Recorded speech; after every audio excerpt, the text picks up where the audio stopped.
Olá amigos do canal Teologia Adventista, sejam bem-vindos aqui ao nosso canal de estudo da Bíblia por meio da lição da Escola Sabatina. Neste trimestre estamos estudando esta lição aqui, já estamos na metade da lição. Temos do Evangelho de João, hoje a lição número 7, que tem como título Bem-aventurado os que creram.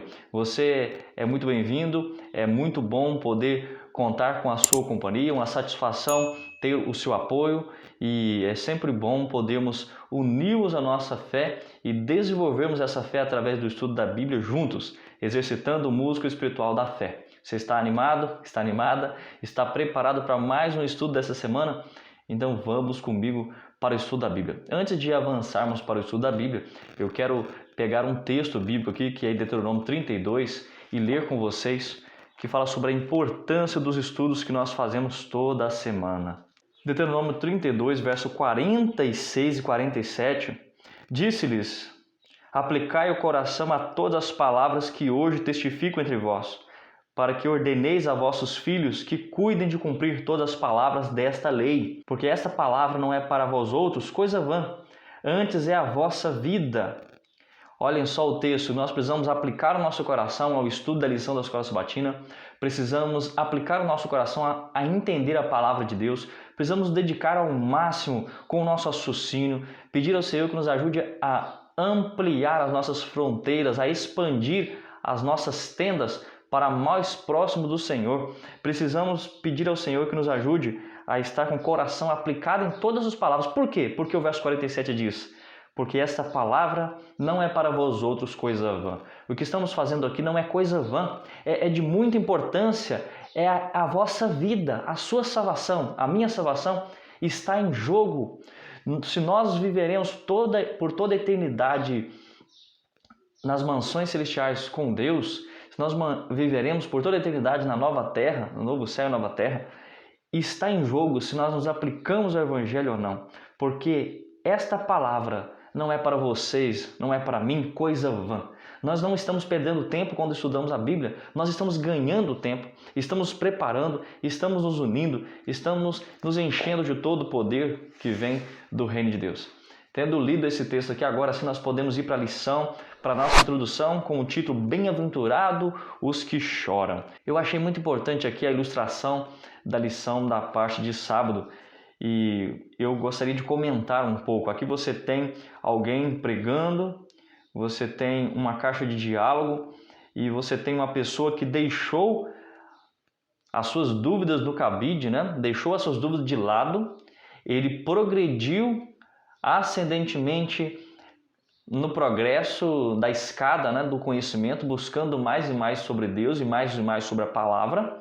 Ele abriu as portas para ver se aquilo que o outro falava com ele realmente era verídico, era verdade, e ele começou a explorar os ensinos de Deus. E quando ele se abre para a verdade, ele encontra a cruz de Cristo, que traz um brilho sobre si, que traz luz sobre os seus pensamentos, que ajuda a ver pela percepção dos olhos de Deus.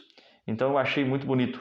Crer é pendurar a sua dúvida de lado, é dar um passo de fé em direção a Deus, é acessar aquilo que muitas vezes você tem medo de acessar. Deus quer que você acesse, que você caminhe em direção à luz que Ele tem prometido para você, não é mesmo? Então, bem-aventurado aqueles que creem. A palavra bem-aventurado, quando ela é usada no Novo Testamento, ela é tirada de uma palavra grega, makarios. A palavra makarios significa abençoados ou felizes, extremamente felizes, aqueles que creem. Então, você precisa ser extremamente feliz. Você precisa ter esse sentimento de ser abençoado ou abençoada. E você e eu sabemos. A Bíblia diz que o diabo também crê, mas ele não muda. E a Bíblia fala para nós que crer não é apenas aceitar algo como importante. Crer é fé. E fé vem da palavra emuná do Antigo Testamento, que significa fidelidade. Eu creio, mas eu pratico a obra a partir daquilo que eu creio. Então, um total compromisso, uma total dependência de Deus é o que tem a ver com crer. Não é crer no fato de conhecer, porque o diabo conhece e não se firma na verdade. Ele é o pai da mentira. Então, essa fidelidade, essa crença, ela vai impulsionar você impulsionar você a uma ação em direção a Deus, em direção a ser cada dia mais semelhante a Deus. Esse é o verdadeiro sentido da educação. Restaurar no homem a imagem de seu autor, levá-lo de novo à perfeição que ele foi criado. Desenvolver todos os aspectos do corpo, da alma, do espírito, para que eles sejam desenvolvidos amplamente e consigam alcançar o objetivo pelo qual foi criado, que é exaltar e glorificar o nome do nosso Deus. E a lição aqui, na parte do comentário, disse que existem diversidades de pessoas. Existem também diferentes origens dessas pessoas. Todas aquelas pessoas que testemunharam de Deus, elas eram pessoas diversas, moraram em lugares diferentes, tinham culturas diferentes, experiências diferentes, crenças diferentes, mas, no entanto, deram o mesmo testemunho, o testemunho de que Jesus era Deus, de que Jesus é o Messias, o grande Salvador que foi prometido no Antigo Testamento. Então, olham para você ver. Temos o testemunho de João Batista, testemunho de André, de Filipe, de Natanael, testemunho dos samaritanos, o testemunho de Pedro, o testemunho de Maria, de Marta, o testemunho de Lázaro. Temos vários testemunhos e a lição coloca para nós hoje: agora chegou a minha hora, chegou a sua hora de sermos testemunhas do reino de Deus. E a pergunta que fica para mim e para você é: o que temos feito para testemunhar do reino de Deus? Nós já estamos agora adentrando alguns capítulos específicos onde já se trata do livro da glória. O Evangelho de João é repartido em duas partes, né? Do capítulo 1 até o 12, nós temos ali o livro dos sinais, que apresenta os sinais de que Jesus é o Messias. Agora, do capítulo 3 até o capítulo 21, nós temos o livro da glória, que apresenta os últimos dias de Jesus aqui na terra, o final, né? Então, os primeiros 12 capítulos apresentam os 3 anos e meio da vida de Jesus, mas os últimos capítulos, do 13 até o 21, apresentam agora os últimos 3 dias e meio da vida de Jesus. Você verá que essa lição dessa semana ela vai passar um pouco sobre alguns acontecimentos dos últimos dias da vida de Jesus, para dar ênfase aos testemunhos. Por exemplo, você tem aqui na parte de domingo o testemunho de Abraão, na parte de segunda tem o testemunho de Maria, na parte de terça-feira o testemunho de Pilatos, que foi involuntário, o testemunho de Tomé na quarta-feira, na quinta-feira o meu e o seu testemunho, para fecharmos aqui com chave de ouro. Então, perceba, este é o foco da lição, apresentar o testemunho dessas pessoas, mas não significa necessariamente que a lição vai se concentrar em trabalhar a vida de Jesus de ordem cronológica. Não, isso nós vimos na lição lá do trimestre passado, aquela que nós estudamos o Evangelho de Marcos, capítulo a capítulo, versículo a versículo. Muito bem? Tendo dito isso, vamos para a parte de domingo, que tem como título De Volta a Abraão, que seria o testemunho que Abraão apresentou. Então Jesus não teve receio de declarar quem ele é, nem de chamar pessoas para testemunhar de quem ele é. E mesmo testemunhas que já haviam morrido há muito tempo, elas foram incluídas como testemunhas de Jesus. E aqui está se referindo a Abraão. Abraão foi o pai da fé, aquele que originou o povo judeu, o povo judaico, o povo israelita. E agora nós temos aqui que Jesus diz em João 8,56, Abraão, o pai de vocês, alegrou-se por ver o meu dia, e ele viu esse dia e ele ficou alegre. Por que o testemunho de Abraão era tão importante a ponto de ser incluído no Evangelho de João? Vamos ver? Vamos aqui. Gênesis capítulo 12. Ora, disse o Senhor a Abraão, sai da tua terra, da tua parentela e da casa de teu pai, e vai para a terra que te mostrarei. De ti farei uma grande nação, e te abençoarei, e te engrandecerei o nome. Sê tu uma bênção. Abençoarei os que te abençoarem, e amaldiçoarei os que te amaldiçoarem. Em ti serão benditas todas as famílias da terra. 18, verso 16 ao 18. Tendo-se levantado dali, aqueles homens olharam para Sodoma, e Abraão ia com eles para os encaminhar. Disse o Senhor, ocultarei a Abraão o que estou para fazer, visto que Abraão certamente virá a ser uma grande e poderosa nação, e nele serão benditas todas as famílias da terra. Então perceba que o foco principal aqui é apresentar que Abraão precisava ser o foco, ele precisava ser a bênção para as demais famílias da terra. Através dele, outras pessoas seriam abençoadas, iluminadas, teriam conhecimento do Deus eterno. A família de Abraão, o povo queria ser descendente de Abraão, deveriam ser aqueles que revelariam um pouco mais sobre Deus, sobre a sua presença, sobre o seu poder, sobre a sua graça, sobre o teu querer em perdoar e amar as pessoas. Qual o ponto dele ser incluído no Evangelho de João? A sentença, em ti serão benditas todas as famílias da terra, se repetem nesses textos todos que nós lemos, né? Por meio de Abraão veria o Messias nasceria de Abraão. Assim como está no segundo parágrafo, Abraão foi o pai da nação judaica, ele recebeu a promessa de que por meio dele todas as nações seriam abençoadas. Essa bênção veio pelo Messias, que é nascido de sua linhagem.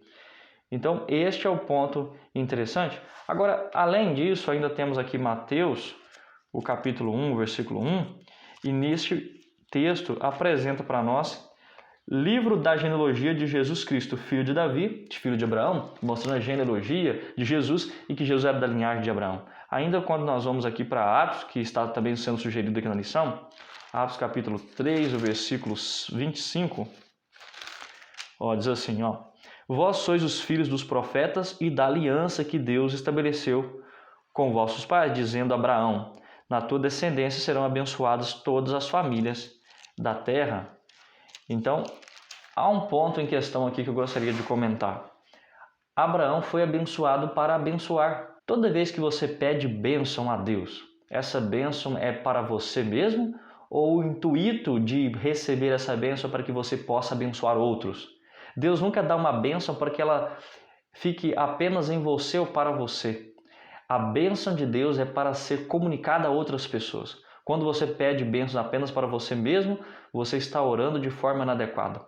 A Ellen White diz, aquele que ora apenas por si mesmo, ora errado, está fazendo a oração equivocada. Nós precisamos orar a Deus pedindo bênçãos para abençoar outros. Você não precisa preocupar e se concentrar apenas nos seus desejos, nas suas necessidades. Você precisa se preocupar na necessidade dos outros quando você se envolve na obra de pregação do Evangelho, de cuidar do órfão e da viúva, de amar aqueles que são amados por Deus. Quando você demonstra dedicação por eles, Deus ele se dedica a abençoar você. Você é abençoado quando ora pelos seus amigos, quando cuida das pessoas que estão ao seu redor, que é o seu próximo, né? E Jesus deixou bem claro que o nosso próximo é todos aqueles que estão ao nosso redor. Sejam amigos, sejam aqueles que você gosta muito, ou aqueles que você não gosta tanto, ou aqueles que até mesmo não gostam de você. Mas este é o nosso próximo. Precisamos pregar o Evangelho e mostrar para eles o amor de Deus. Abraão também é o pai de todos aqueles que respondem a Deus com fé. Quando você busca o Senhor e você se dedica a Deus com fé, você é descendente de Abraão. E quando Jesus diz isso, né, quando Jesus disse, Abraão, o pai de vocês, alegrou em ver o meu dia, né, responderam, olha, você não tem nem 50 anos e viu Abraão? Começam a debochar de Jesus. E a resposta de Jesus foi surpreendente. Antes que Abraão existisse, eu sou. Olhem só o que o Espírito de Profecia diz sobre este assunto. Eu tenho aqui no meu estúdio o livro Patriarcas e Profetas, como também tenho aqui o Desejar Todas as Nações, e o Patriarcas e Profetas, aqui no capítulo 13, o Teste da Fé, na página 115 dessa edição nova, né? Na página 120 e 121, diz assim, Abraão creu em Deus, isso lhe foi imputado para a justiça, e foi chamado amigo de Deus, Tiago 2, 23. Paulo declarou, os da fé é que são filhos de Abraão.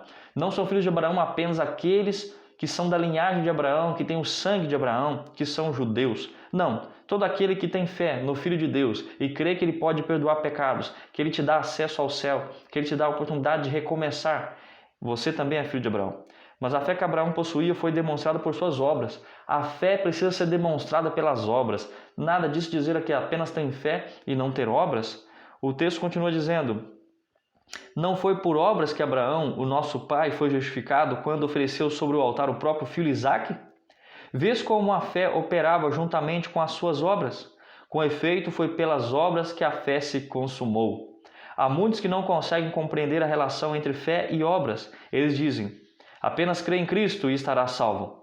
A guarda da lei não é necessária. Entretanto, a fé genuína se manifestará pela obediência. Cristo disse aos judeus incrédulos: se fosseis filhos de Abraão, farias as obras de Abraão. E com relação ao pai dos fiéis, o Senhor declara: Abraão obedeceu a minha palavra e guardou os meus mandamentos, os meus preceitos, os meus estatutos e as minhas leis. O apóstolo Tiago afirmou: a fé, se não tiver obras, por si só está morta. E João, que falava tanto sobre o amor, nos disse: este é o amor de Deus, que guardemos os seus mandamentos. Olha só, aqui está conectando o fato de que Abraão obedeceu em tudo ao Pai e pela sua fé ele teve esse privilégio de abençoar as demais nações. Eu me lembro de uma lição onde apresentou o texto bíblico que Abraão fazia altares ao passar pelas terras dos cananeus. E ali ele erigia altares, adorava ao Senhor, comunicava-se com Deus, oferecia sacrifícios ao Deus do universo. E quando ele ia embora, ele deixava os altares ali. E os cananeus, ao passarem por aquela região, por aquele local, ao notarem ali aquele altar, elas se ajoelhavam e buscavam e diziam: Deus de Abraão, assim como abençoaste Abraão, abençoa nós também. Olhem só, que testemunho, que coisa incrível. As pessoas eram influenciadas pelas atitudes de Abraão. As pessoas são influenciadas pelas suas atitudes? As pessoas se convertem através de seu testemunho? É isso que a lição dessa semana fala mais perfeitamente. Por símbolos e promessas, Deus pronunciou ou pré-anunciou o evangelho a Abraão. Como que Deus pré-anunciou o evangelho para Abraão? É a fé do patriarca se fixou no Redentor que viria. Disse Cristo aos judeus: Abraão, vosso pai, alegrou-se por ver o meu dia, viu e regozijou-se, alegrou-se. O carneiro oferecido em lugar de Isaque representava o Filho de Deus que seria sacrificado em nosso lugar. Quando o ser humano foi condenado à morte pela transgressão da lei de Deus, o Pai, olhando para o Filho, disse ao pecador: viva, pois encontrei resgate para a sua vida. Jó 33, verso 24. Foi para impressionar a mente de Abraão com a realidade do Evangelho e para provar sua fé que Deus mandou que ele matasse o seu filho. Então Deus entregou o seu próprio filho para que morresse de forma assim tão dolorosa, de forma tão humilhante. E os anjos do céu testemunharam a humilhação e sofrimento do Filho de Deus, mas não podiam intervir, não foi permitido aos anjos intervirem nesse processo. Então aquele que não propôs o seu próprio filho, o texto bíblico diz: antes por todos nós o entregou como oferta, como presente. Porventura ele não nos dará graciosamente todas as coisas juntamente com Cristo? O texto é muito claro em dizer que todos os benefícios que Cristo tem à sua disposição, existem recursos inesgotáveis na presença de Deus. E todos os recursos inesgotáveis que estão à disposição de Deus é também colocado à sua disposição e à minha disposição para que nós vivamos uma vida digna, uma vida com esperança, uma vida em paz, com a certeza da nossa salvação em Cristo Jesus, na certeza que também Ele concede a nós o dom do céu, a regeneração através do Espírito Santo, para obedecermos e praticarmos as obras assim como Abraão praticou. Então, o que é interessante em tudo isso, nesse texto de João 8, versículo 56, Abraão, o pai de vocês, alegrou-se por ver o meu dia, é que quando Deus pede Isaque, Abraão entrega Isaque e com isso, ele ali, em toda a sua dedicação, todo o seu sofrimento, toda a sua angústia, ele não nega o seu filho para o Senhor.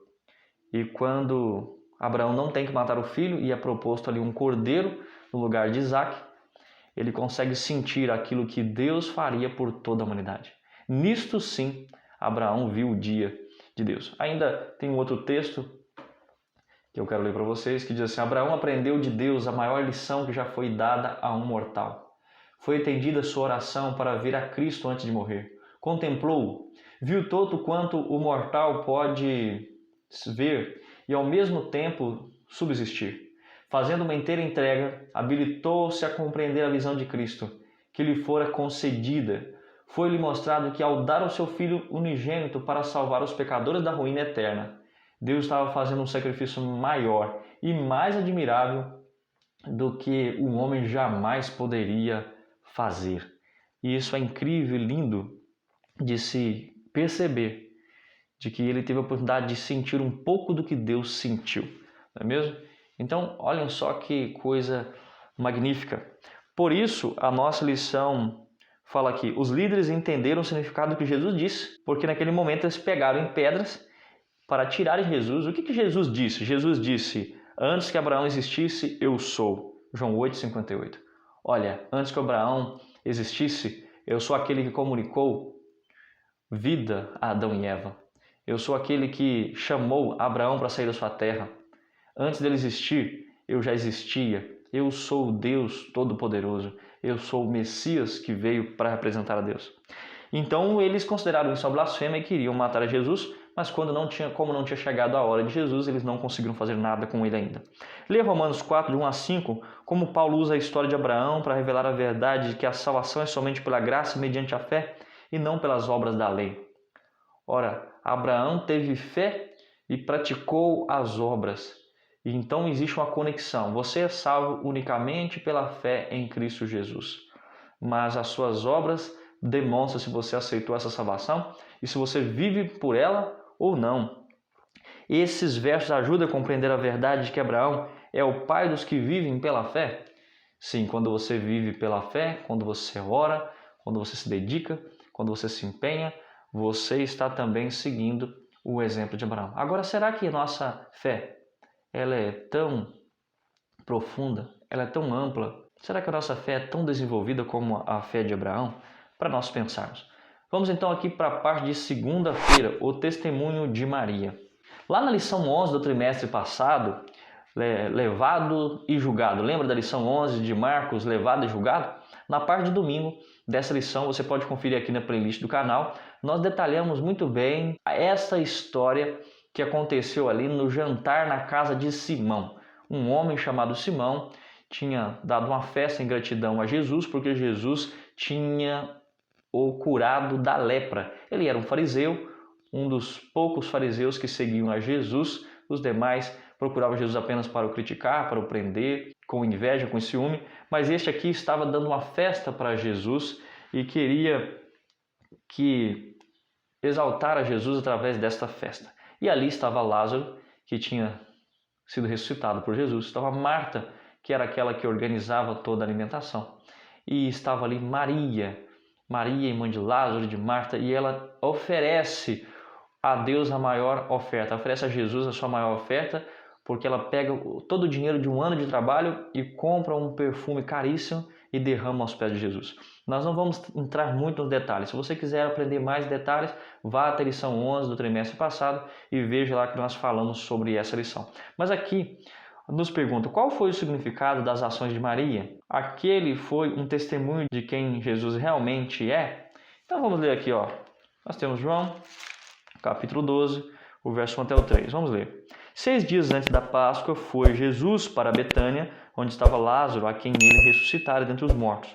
Deram-lhe, pois, ali uma ceia. Marta servia. Sendo Lázaro um dos que estavam com ele à mesa, então Maria, tomando uma libra de bálsamo de nardo puro, muito precioso, ungiu os pés de Jesus e os enxugou com os seus cabelos, e encheu-se toda a casa com o perfume do bálsamo.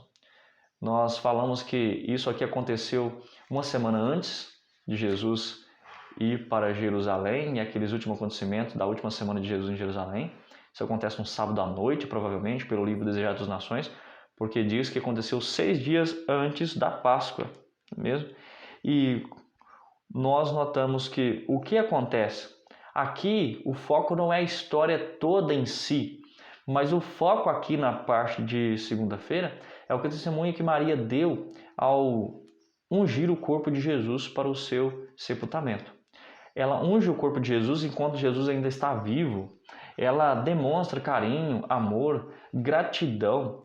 E além disso tudo, ela apresenta a adoração, reconhecimento que estava diante do Deus do universo e de que Jesus tinha expulsado 7 demônios, que por tantas vezes ela tinha ido a Jesus pedido perdão, Jesus a perdoava e ela voltava para um caminho errado de prostituição, de uma vida de perversidade, e novamente ela buscava Jesus e Jesus a perdoava, Jesus a cuidava dela.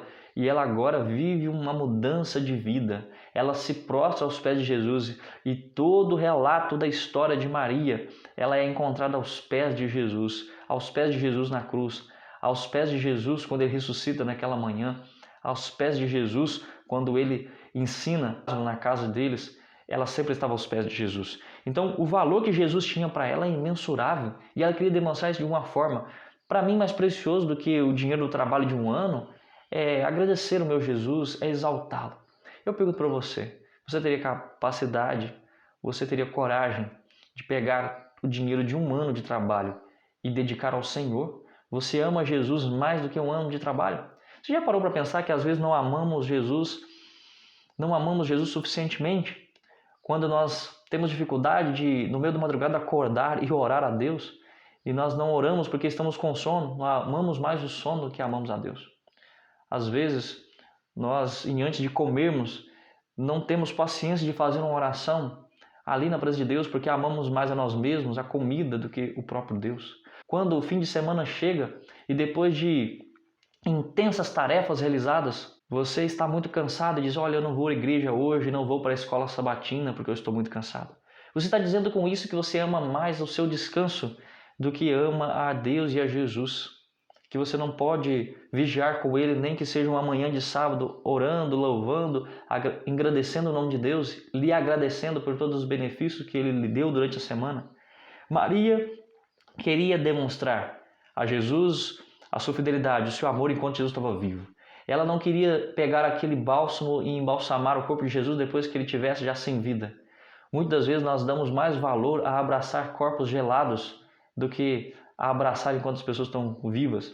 Depois, pelo remorso, pela culpa, as pessoas se ajoelham diante do caixão, se debruçam diante de uma tumba, diante de um túmulo e começam a falar muitas coisas para aquelas pessoas como se elas estivessem ouvindo, mas agora não é mais tempo. Os mortos não sabem coisa nenhuma, sua memória jaz no esquecimento. Não há lembrança, não há amor, não há ódio. Eclesiastes capítulo 9. Você note que o incentivo aqui é que nós possamos testemunhar de Deus enquanto estamos vivos, porque depois da morte não tem como testemunhar. Se você precisa amar ao seu semelhante, ame enquanto ele está vivo. Se dedique a ele agora. Se você quer levar flores para ele, não deixe para levar depois que ele morreu. Leve flores para ele enquanto ele está vivo. Fale da sua dedicação, do seu amor, da sua alegria, da sua admiração por essa pessoa enquanto ele está vivo. Maria fez isso enquanto estava viva. E Jesus disse para Judas, para Simão, para os demais que estavam ali criticando aquela mulher, vocês estão importunando essa mulher, deixa, porque ela está fazendo algo nobre.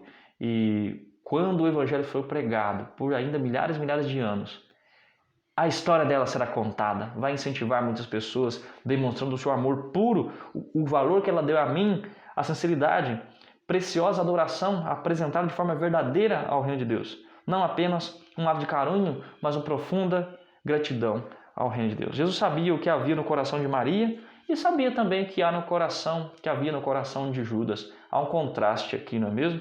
Ele também sabe o que existe no seu coração e no meu. É por isso que eu disse que muitas vezes nós amamos a Jesus de forma insuficiente. Nosso amor é muito pequeno. O que isso nos diz sobre a necessidade de ter Cristo como nossa justiça, transformando-nos e cobrindo-nos com o seu manto de justiça? Olha, nós precisamos perceber verdadeiramente o que é justiça. E justiça, de acordo com Deuteronômio 6, verso 25, é cumprir os mandamentos de Deus, é guardar as suas leis por amor, é se dedicar ao Evangelho, é passar tempo na presença do Senhor, né? É isso que significa justiça. E quando nós tivermos o conhecimento do que é justiça, nós vamos querer ser transformados por Ele. Lembre-se, sempre que você ler a Bíblia, o autor da Bíblia estará do seu lado, lhe dando capacidade para que você entenda o que está lendo. E estará também regenerando sua mente, lhe ajudando a praticar os seus ensinos. Isso é muito lindo. Vamos para a parte de terça-feira, o testemunho voluntário de Pilatos. Lá no capítulo 12 dessa lição, ou melhor, na lição 12 deste trimestre, nós iremos estudar um pouco mais os eventos da vida de Jesus quando ele é julgado por Pilatos, assim como nós estudamos também na lição do Evangelho de Marcos. Mas olhem só, há um ponto aqui. O ponto que a lição quer trazer não é tanto os detalhes do julgamento de Jesus. Aqui o detalhe que quer ser apresentado é o testemunho que Pilatos apresentou. E ele vai dizer nos versículos aqui, alguns versículos importantes. Por 3 vezes ele reconhece Jesus como inocente. Em João 18:38, que diz: Perguntou-lhe Pilatos, que é a verdade? Tendo dito isto, voltou aos judeus e lhe disse: Eu não acho nele crime algum.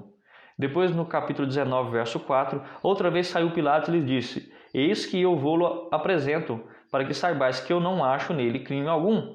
Ainda no versículo 6, ao verem os principais sacerdotes e os seus guardas gritaram: Crucifica-o, crucifica-o. Disse-lhes Pilatos: Tomai-o vós outros e crucificai-o, porque eu não acho nele crime algum. Então, este é o testemunho involuntário de Pilatos. Ele não queria pronunciar crucificação para Jesus, mas ele se vê encurralado por uma questão política, por uma pressão social, por um medo de perder o seu poder. Ele entrega Jesus, mesmo sendo avisado por sua esposa que não deveria se envolver com a causa desse justo, porque ela tinha sido avisada sobre essa questão. Mesmo assim, ele não dá ouvido à esposa, não dá ouvido à consciência, não dá ouvido à voz do Espírito Santo que lhe fala na mente, e ele entrega Jesus para ser crucificado, mas ele deixa claro que em seu testemunho ele não via nada de errado com aquele homem. Agora, um ponto que eu preciso falar aqui é que a lição disse que o momento, a hora de Jesus, em muitos momentos ele não havia chegado. Várias vezes João registra a tentativa dos líderes religiosos de prender Jesus, levá-lo, sentenciá-lo, julgá-lo, matá-lo, mas ainda não tinha chegado o tempo, porque a sua hora não tinha chegado. E onde é apresentado isso? Aqui a lição apresentou muito bem aqui no primeiro parágrafo. Eu gostaria de ler com vocês João capítulo 2, verso 4, que diz: Mas Jesus lhe disse: Mulher, que tenho eu contigo? Ainda não é chegada a minha hora. A hora de Jesus ainda não era chegada. No capítulo 7, no versículo 6, é dito ainda assim: Disse-lhe, pois, Jesus: O meu tempo ainda não chegou, mas o vosso sempre está presente. E o verso 8: Subi vós outros à festa, e eu por enquanto não subo, porque o meu tempo ainda não está cumprido. Ainda no versículo 30 diz: Então procuravam prendê-lo, mas ninguém lhe pôs a mão, porque ainda não era chegada a sua hora. Se você e eu formos para o capítulo 12, nós veremos isso também acontecendo aqui no capítulo 12, no versículo 7, onde diz assim: Jesus, entretanto, disse: Deixa que ela guarde isso para o dia em que me embalsamarem. Perceba que Jesus tem a percepção de que a sua hora ainda não tinha chegado, mas uma hora chegaria. E depois de ler esses textos, nós podemos ver aqui a pergunta: como o veredito de Pilatos está relacionado ao tema central do Evangelho de João? Ele entendia perfeitamente de que Jesus era a verdade, mas ele não teve compromisso com a verdade. Pilatos tinha a própria verdade diante de si e ainda assim, permitindo que a multidão o intimidasse, condenou Jesus à morte. Que exemplo trágico de que nem sempre conseguimos seguir o que a consciência e o coração nos dizem ser correto. Olhem só, muitas vezes Deus se revela a você e se revela a mim de forma impressionante, mas nós decidimos fechar o coração para aquilo que é sublime, para aquilo que é puro, para aquilo que é magnífico. Às vezes, em busca de felicidade, nós deixamos a fonte da felicidade para buscarmos aquilo que é inapropriado, né? Cavamos para nós cisternas rotas, né? Buraco na pedra, para bebermos água da chuva, em vez de buscarmos a fonte de água que está a jorrar, água fresca e água viva que é apresentada por Deus a nós. Então, olhem que interessante. O que podemos aprender com o exemplo de Pilatos sobre os perigos de permitir que as ideias e a pressão popular nos impeçam de fazer o que acreditamos ser correto? Nós precisamos ter uma íntima comunhão com Deus, assim como teve Elias, e não se corrompeu pela sociedade daquela época, por aquele capital da apostasia, por aquele momento de infidelidade. Nós precisamos ser como Daniel e seus 3 amigos que não se dobraram diante daquela estátua, que permaneceram fiéis pelos seus princípios na alimentação, seu momento de oração, como Daniel capítulo 6, a não adorar e a não ajoelhar e adorar uma imagem de ouro da estátua de Nabucodonosor, como Daniel capítulo 3. Nós precisamos ter a comunhão com Deus. Ou seja, você não deixa para buscar a Cristo no momento da crise. Você busca a Deus todos os dias e quando vier a crise você estará preparado e preparada. Você busca a Deus todos os dias, você conecta com Ele, você pede perdão todos os dias, Você procura viver de maneira mais íntegra no dia de hoje, porque você não sabe qual o dia que Jesus vai voltar, então você se prepara todos os dias. O livro Testemunho para a Igreja, ele diz no volume 7, num capítulo intitulado O Culto da Família, ele fala que nós precisamos prepararmos para o dia que está diante de nós. Ele diz: ensinai vossos filhos na presença do Senhor. Não ensinai a fazer planos para meses e anos, mas sim para aquele dia. O texto não está dizendo que você não deve planejar, não deve pensar no futuro. Não é isso. O texto está dizendo que você tem que focar no dia atual. E se você for fiel no dia de hoje, for fiel no dia de hoje, no dia de amanhã você também será fiel, preocupando com o dia atual. E assim sempre estará pronto na presença de Deus, sempre arrependido, sempre buscando fazer o que é reto, sempre preocupando com suas palavras, com seus pensamentos, com aquilo que você vê, com aquilo que você faz. Parte de quarta-feira, o testemunho de Tomé. Tomé, ele não estava presente quando Jesus aparece para os discípulos. Jesus aparece entre os discípulos e diz: a paz seja convosco. E Tomé não está ali e ele fica com ciúme. Por que Jesus apareceu para os demais e não apareceu para mim? E ele nutre em seu coração uma incredulidade. Leia João 20, 19 a 31. O que podemos aprender com a história de Tomé sobre a fé e a dúvida? Que grande erro ele cometeu. Então, vamos avançar aqui para o capítulo 20, então, de João. No capítulo 20, o verso 19, ao cair da tarde naquele dia, o primeiro dia da semana, trancados as portas da casa onde estavam os discípulos com medo dos judeus, veio Jesus, pôs-se no meio deles e disse: paz seja convosco. E dizendo isso, lhes mostrou as mãos e o lado. Alegraram-se, portanto, os discípulos ao verem o Senhor. E disse-lhe, pois, Jesus outra vez: paz seja convosco. Assim como o Pai me enviou, eu também vos envio. E havendo dito isto, soprou sobre eles e disse-lhes: recebei o Espírito Santo. Se de alguns perdoardes os pecados, são-lhes perdoados. Se lhes retiverdes, são retidos. Ora, Tomé, um dos 12, chamado Dídimo, não estava com eles quando veio Jesus. Disseram-lhe então os outros discípulos: vimos o Senhor. Mas ele respondeu: se eu não vir nas mãos o sinal dos cravos, e ali não puser o dedo, e não puser a mão no seu lado, de modo algum acreditarei. Ainda o versículo 26. Passando 8 dias, estavam outra vez ali reunidos os seus discípulos, e Tomé com eles. Estando as portas trancadas, veio Jesus, pôs-se no meio deles e disse-lhes: paz seja convosco. E logo disse a Tomé: põe aqui o dedo e vê as minhas mãos. Chega também a mão e põe-na no meu lado. Não sejas incrédulo, mas crente. Respondeu-lhe Tomé: Senhor meu e Deus meu. Disse-lhe Jesus: porque me viste, creste? Bem-aventurados os que não viram e creram. Na verdade, fez Jesus diante dos discípulos muitos outros sinais que não estão escritos neste livro. Este, porém, foram registrados para que creiais que Jesus é o Cristo, o Filho de Deus, e para que, crendo, tenhais vida em seu nome.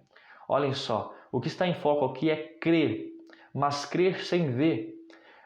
Tomé viu e por isso creu, mas Jesus ele abençoa, ele diz: bem-aventurado aqueles que creem sem nunca terem visto. Aqui o incentivo para todas as gerações que viriam após ele, que iriam crer através do testemunho de seus discípulos, de seus apóstolos. Ora, Tomé, ele tinha o testemunho dos discípulos, dos apóstolos, tinha o testemunho de Maria, e ele guardou uma incredulidade entre si, se fechou, endureceu seu coração. As demais pessoas que viriam nas gerações posteriores precisariam crer apenas pelo testemunho dos apóstolos, apenas pelo testemunho da palavra. E Jesus aceita o seu reconhecimento, mas ele chama a sua atenção. Olha só esse texto. A ternura conquistou Tomé. Em sua reação a Tomé, Jesus deu aos seus seguidores uma lição quanto à maneira como devem tratar os que têm dúvidas sobre a verdade religiosa e que tornam essas dúvidas manifestas. Ele não esmagou Tomé com as palavras de reprovação, nem entrou em discussão com ele, mas, com notável condescendência e ternura, revelou-se ao questionador. Tomé havia assumido uma posição irracional ao ditar as únicas condições sobre as quais creria. Mas Jesus, por seu generoso amor e consideração, rompeu todas as barreiras que ele havia erigido. O debate persistente raramente enfraquecerá a incredulidade. Ao contrário, a colocará numa posição de autodefesa em que ela encontrará novo apoio e novas desculpas. Jesus, revelado em seu amor e misericórdia como o Salvador crucificado, fará brotar dos lábios outrora relutantes o reconhecimento de Tomé, Senhor meu e Deus meu. Na sua maneira de tratar com Tomé, Jesus deu uma lição para os seus seguidores. Seu exemplo nos mostra como devemos tratar aqueles cuja fé é fraca e põe suas dúvidas em destaque. Jesus não esmagou a Tomé com censuras, nem entrou com ele em discussão. Revelou-se ao duvidoso. Tomé fora muito irrazoável em ditar as condições de sua fé. Mas Jesus, por seu generoso amor e consideração, derribou todas as barreiras. Raramente se vence a incredulidade pela discussão. Antes isso, como que a põe em guarda, encontrando novo apoio e desculpa. Mas revela-se Jesus em seu amor e misericórdia, como Salvador crucificado, e de muitos lábios antes contrários, ouviu-se a frase de reconhecimento proferida por Tomé, Senhor meu e Deus meu. Desde Atos das Nações, página 570. Nós vemos aqui nessas palavras como Jesus ele trata Tomé com amor, com carinho. Ele não discute com Tomé. Ele aceita o seu reconhecimento, mas ele chama atenção para aquilo que ele tinha feito errado. E isso está descrito aqui na parte de sexta-feira, no segundo parágrafo. Tomé lançou-se aos pés de Jesus e clamando, Senhor meu e Deus meu. Jesus aceitou seu reconhecimento, mas reprovou brandamente sua incredulidade. A fé de Tomé teria sido mais agradável a Cristo se ele tivesse estado disposto a crer pelo testemunho de seus irmãos. Se hoje o mundo seguisse o exemplo de Tomé, ninguém creria na salvação, porque todos aqueles que recebem a Cristo devem fazê-lo pelo testemunho de outros, pelo testemunho da palavra que foi descrito pelos profetas e pelos apóstolos. Então, eu respondi aqui a minha questão. O que podemos aprender com a história de Tomé sobre a fé e a dúvida? Que grande erro ele cometeu? Nós temos razões suficientes para crer em Deus. Tomé também tinha evidências concretas e precisas para crer em Deus, mas resolveu não crer. Nós tivemos evidentes provas e muitas vezes nós não temos demonstrado com as nossas crenças de forma precisa. Ele não queria ver através dos olhos dos irmãos e nem exercer fé dependente do testemunho deles, queria ter a sua própria evidência diante dos seus olhos. Irmãos, que nós possamos crer mais na palavra de Deus. É apresentado diante de nós a palavra, o espírito de profecia, o dom profético, a mensagem do Senhor, que é um privilégio concedido a nós nos últimos dias. Jesus, ele se põe ao nosso lado. Jesus, ele aceita o nosso reconhecimento, mas também está disposto a nos reprovar, para que nós não sejamos incrédulos. Jesus brandamente nos reprova, para que nós não endureçamos o nosso coração e buscamos piamente a vontade de Deus. Se alguém lhe perguntasse, por que você crê em Jesus? O que você responderia? Ora, quantos milagres Deus já fez na sua vida? Quantas providências? Quantas dores que Ele suavizou? Quantas lágrimas que Ele já enxugou dos seus olhos? Quantas dificuldades Ele já dissipou? Quantas bênçãos Ele já abençoou? Quantas dádivas Ele já concedeu? Pense em tudo isso. E quando você pensar isso vai lhe ajudar a enfrentar os problemas que virão ainda pela estrada. Quando você estiver peregrinando no caminho ao céu, lembre-se, mantenha conservado de forma viva em sua mente, conserve de forma viva em sua memória todas as ternas misericórdias que Ele tem para contigo e você conseguirá viver no futuro de forma paciente, com mais firmeza, com mais dedicação. Vamos para a parte de quinta-feira, o nosso testemunho de Jesus. Ora, agora chegou a minha vez, chegou a sua vez. Como você tem testemunhado de Jesus para as pessoas do seu trabalho, da sua escola, dos seus vizinhos? O que você tem feito em prol dos outros? O Espírito de Profecia fala do método de Jesus. Jesus se aproximava das pessoas com carinho, com amor, demonstrava compaixão, se preocupava com elas, ministrava as suas necessidades. E então, depois, ele falava do Evangelho. Quando essa pessoa estava preparada, tinha as suas necessidades supridas, então ele apresentava a palavra de Deus para elas, fazia perguntas para elas, para que elas considerassem sua própria indignidade, sua própria incapacidade e tivessem sede pelo aquilo que Jesus tinha para ensinar. Lembre-se sempre do que está escrito lá no Testemunhos para a Igreja, volume 7, página 71, que diz assim: uma só sentença das Sagradas Escrituras vale mais do que 10.000 ideias ou argumentos humanos. Uma só sentença das Sagradas Escrituras vale mais do que 10.000 ideias, palavras, opiniões, pensamentos humanos. Então aqui diante de nós temos a Bíblia, a Palavra de Deus. E ela vai considerar para você a preciosidade. Então leia a Bíblia, puxando o fio dourado que existe conectando cada página. E você vai se enriquecer com a palavra sagrada. Quais são algumas das coisas que temos hoje, que as pessoas da época de Jesus não tinham, que deve nos ajudar a crer? Nós temos as evidências daquilo que Jesus falou. Por exemplo, aqui em Mateus 24, versículo 2, Jesus disse que não ficaria pedra sobre Jerusalém. E no ano 70, realmente, Jerusalém foi destruída. Tudo o que os profetas disseram na Bíblia já se cumpriram e alguns ainda estão se cumprindo. Nós temos a oportunidade de ler a história de uma forma mais abrangente e completa. E agora, quando lemos a Bíblia, nós temos evidências precisas que nos ajudam a crer naquilo que Jesus falou. Então, as profecias cumpridas são algumas das coisas que nos ajudam a crer em Deus. Outra coisa, nós temos o Espírito de profecia que nos dá a luz sobre muitos temas obscuros para alguns outros. Nós temos também a pregação do Evangelho a todo mundo que Jesus disse que seria feita. O Evangelho está sendo pregado a todo mundo e nós precisamos ser participantes e colaboradores para que esse Evangelho seja realmente pregado a todos. Isso acontece porque não temos apenas o relato de João, mas a grande vantagem de ver se cumprindo muitas coisas que Jesus e os escritores bíblicos predisseram, não é mesmo? A grande apostasia de 2 Tessalonicenses 2, verso 3, além daquilo que eu já falei, a destruição do templo e a pregação do Evangelho. Também, o mundo continua sendo um lugar cada vez mais caído e mal e degradado. Isso tudo demonstra para nós que nós precisamos continuar pregando, continuar insistindo, por mais que as pessoas sejam incrédulas. O meu trabalho e o seu, como disse na lição da semana passada, não é convencer as pessoas, mas é lhes pregar o Evangelho. Não se preocupe quantas pessoas a sua igreja irá batizar. Você tem que ter metas, sim, mas não preocupar em batizar pessoas de qualquer maneira apenas para cumprir as suas metas. Você precisa, como ancião de igreja, como líder do ministério pessoal, como diretor da escola sabatina, como fiel aluno e estudante da Bíblia, como um missionário, uma missionária de Cristo, porque a Bíblia é clara em dizer que você precisa ser missionário. Todo cristão verdadeiro nasce no reino de Deus como missionário.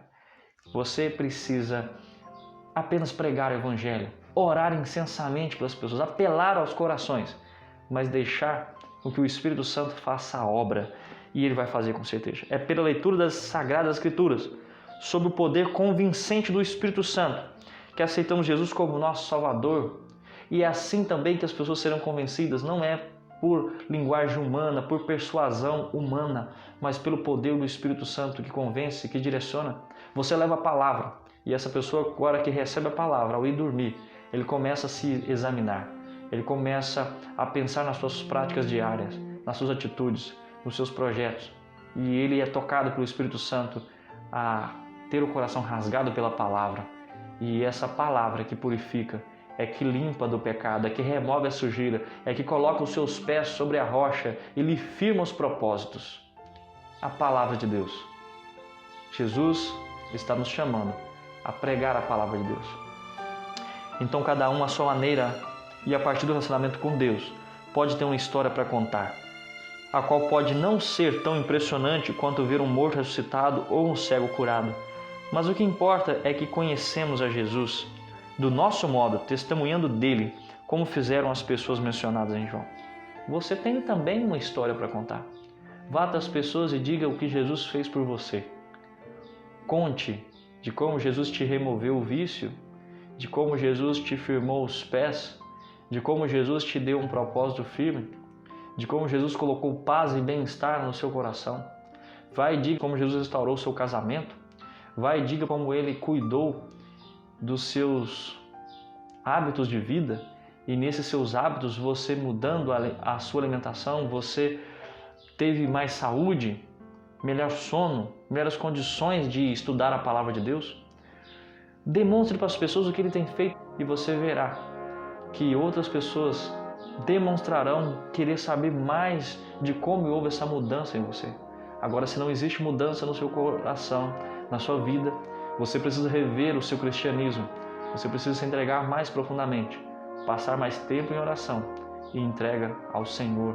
Você precisa ir mais à igreja, você precisa ouvir mais sermões, você precisa se colocar em contato direto com a palavra de Deus 24 horas se for preciso.